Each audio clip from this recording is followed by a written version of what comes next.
Good morning and welcome to the latest edition of Football 90M's News Flash. We've got some exciting, action-packed news for you today, so let's get started.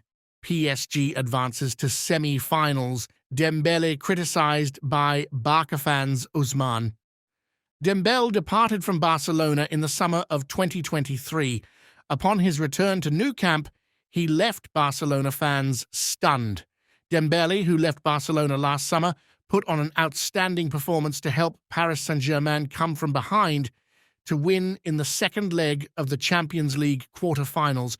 He scored a goal and won a penalty, contributing to the French champions' 4-1 victory over Barca, securing a spot in the semi-finals with a total score of 6-4. Dembele's performance was closely associated with constant jeers from the home fans throughout the match. He was substituted towards the end of the game, and the booing from the stands became extremely intense, but he just smiled and seemed to be enjoying a fun night out. Despite facing hostility throughout the match, Dembele spoke highly of the Catalan club after the game. He shared, "Barcelona is a great club. I love that team. The jeers are normal in every football stadium. Harry Kane shines. Bayern Munich still at risk of going empty-handed." Harry Kane has been scoring plenty of goals this season, but Bayern only have the Champions League left to hope for avoiding going empty-handed. Harry Kane has scored 39 goals this season. He left Tottenham in the summer hoping to end the trophy drought. Joining Bayern, a club almost guaranteed to lift trophies every season, Kane, however, faces the risk of another trophyless season. The Bavarians were knocked out of the National Cup by lower league side Saarbrücken. Now they only have the Champions League to rely on. When asked about the risk of going trophyless for another season, Kane shared, "It depends on how you define failure. Of course, every player and club wants to win trophies. That's the ultimate goal, but there's a process. You want to improve yourself and show the world what you're capable of. You push yourself to the limit and hope that benefits the team." From the club's perspective, it would be very disappointing if we don't win any trophies. But let's take it as motivation for the next season and try to change it. You can have a great season and still end up losing. What matters now is that we can still turn it into a great season if we win the Champions League. Former Liverpool player, it's time for Salah to leave the club. Former Liverpool player Jose Enrique believes that this summer is the perfect time for Mohamed Salah to part ways with Anfield, as manager Jurgen Klopp has announced his departure. Additionally, the Kop should seize the opportunity to cash in, with Salah having only 1 year left on his contract.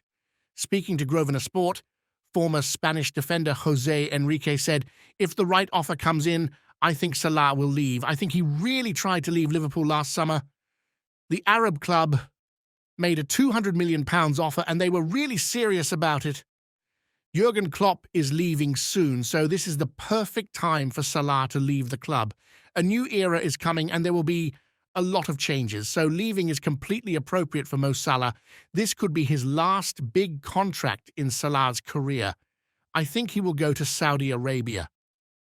Liverpool's ambition to win the treble this season suffered a severe blow when they unexpectedly lost 0-3 at home to Atalanta in the Europa League.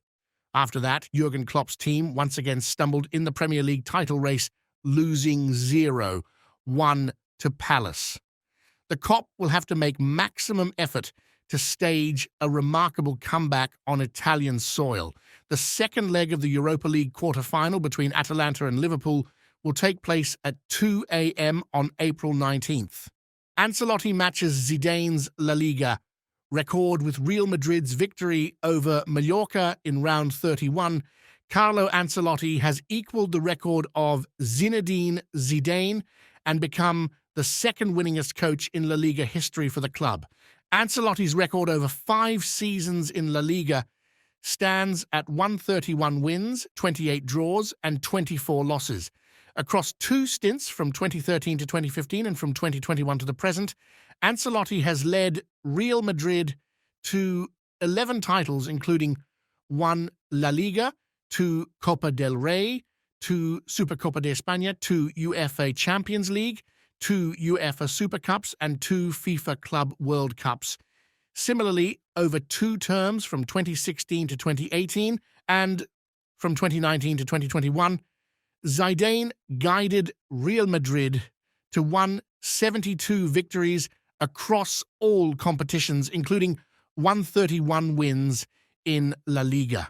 The French manager secured 11 titles, including 2 La Liga titles, 2 Supercopa de España, 2 UEFA Super Cups, 2 FIFA Club World Cups, and 3 consecutive UEFA Champions League titles from 2016 to 2018.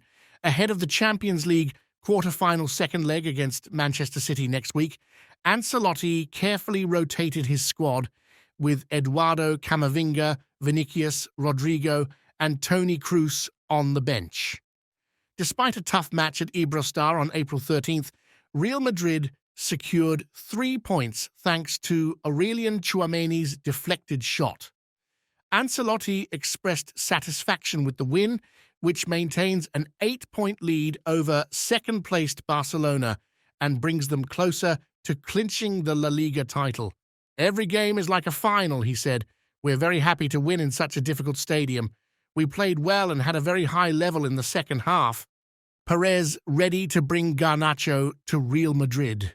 According to Real Madrid Exclusivo on March 18th, President Perez and the scouting team are closely monitoring Garnacho. They consider the Argentine winger as a target in Real's rejuvenation plan. This strategy is why Real has recruited players like Vinicius, Rodrigo, Federico Valverde, Eduardo Camavinga, Aurelien Tchouameni, Arda Güler, and Jude Bellingham in recent years. Perez may lure Garnacho using tactics similar to those used to bring Cristiano Ronaldo to Real in 2009. At that time, Real's team approached Ronaldo and convinced the Portuguese star to ask Manchester United for a transfer.